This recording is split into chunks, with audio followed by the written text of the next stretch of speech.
What up, everybody? Welcome to another show. As usual, I'm covering some NBA topics. Please, if you haven't already, like and subscribe to the channel.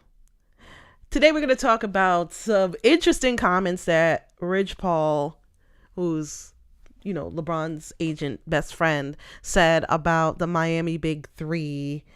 And it's just got me really, really, really pumped. Not the lasers type of pump that I usually do at the beginning of the show, but I'm still pumped nonetheless. But I do want to mention that Saturday is the Nuggets versus Clippers game 1. And that I'll put the lasers for. That I am super excited about. What happened to my lasers? What happened to my lasers? Oh man. Anyway, while I fix my lasers, I want to just go ahead and wait. Hold on. Let me fix this real quick because I have to show that I'm pumped. Anyway, Rich Paul said some interesting things about the Big Three that before I give my opinion, I'm gonna play it for you, and you all can decide. But I want to start with you thinking of this question: what do you define a Big Three as? Because maybe now this is the controversial thing. Maybe we don't have the same idea of what Big Three is, but I'll try to play it for you. What Rich Paul said. So here you go. That's not the end all be all. I always love a big two. I don't really love a big three. I don't really. People talk big three, but the big three thing has never really worked. And you say, well, what happened in Miami? That wasn't really a big three. There was three guys that went in the lottery, and they did really well individually on their team. So they put up big numbers and had big accomplishments. But when you think about it, Bosh was an ultimate professional. He took a back seat, and he played a role in which, because he had such a high IQ and he was such a professional as an individual, his approach to everything is what made that work.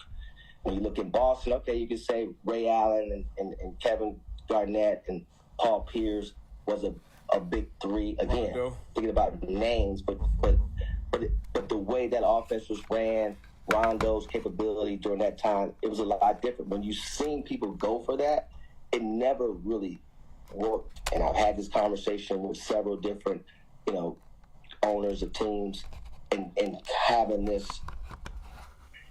That's not the end all be all. I always love a big two. I don't really love a big three. I don't. So yeah, that was Rich Paul explaining his thoughts about what a big three is versus a big two. And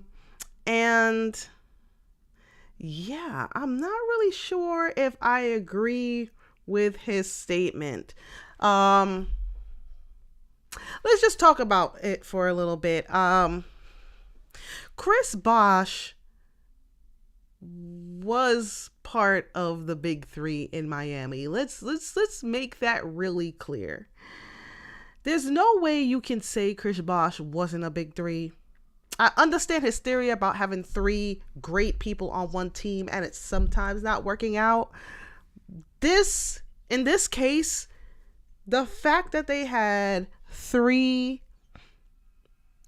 pretty good all-stars on the same team actually was the concept of the Big Three. It made people nervous, even though Bosh wasn't used to the extent that maybe Wade and LeBron was. The fact that every other team knew what Bosh is capable of and had to decide on a nightly basis whether they wanted to unlock that box is the reason why he was considered part of the Big Three. I just want to go over some of the numbers really quick. Again, I wish I could put it on screen right now, but Bosh when he came to Miami, the first year he averaged 18.7 points a game. Then he averaged 18 points in the first year that they won the championship.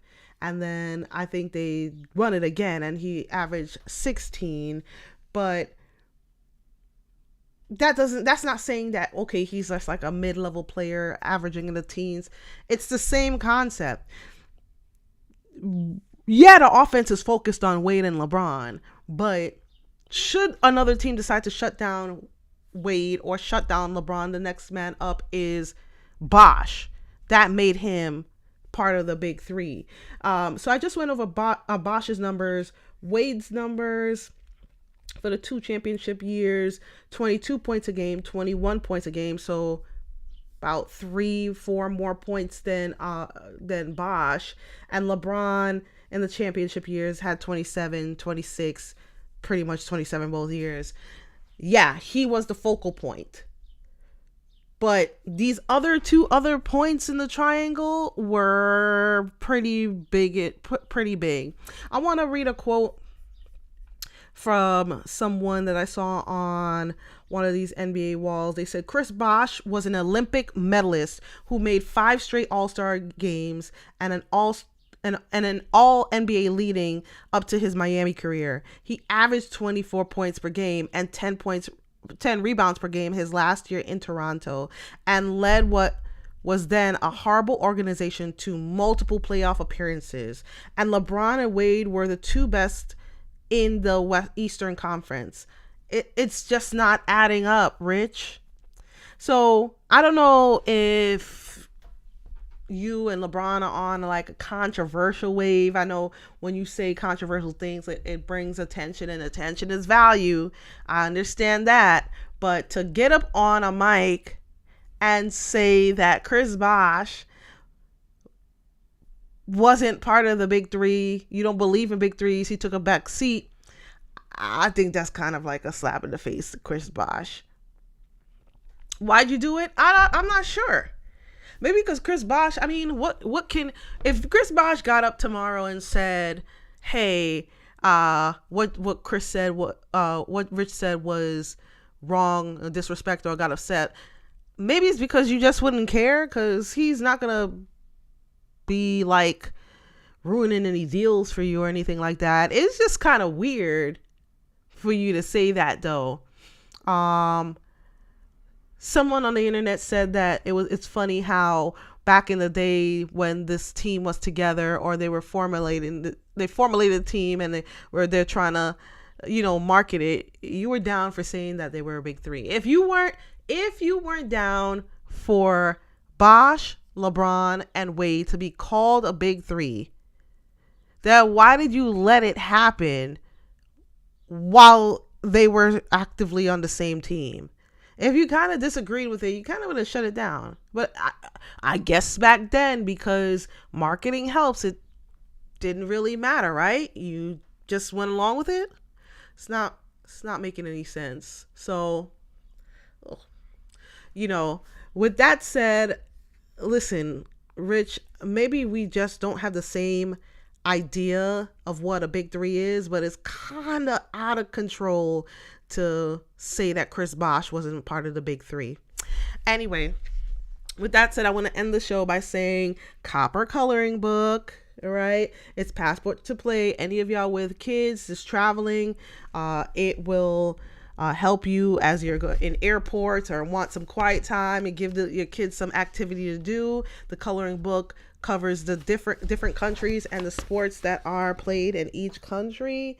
This is Australia, so homeboy's playing rugby. Go ahead and cop it. The link is in the description. Thanks to all of you who support the show. See you tomorrow. And yeah, Bosh, Wade, LeBron was a big three. Peace.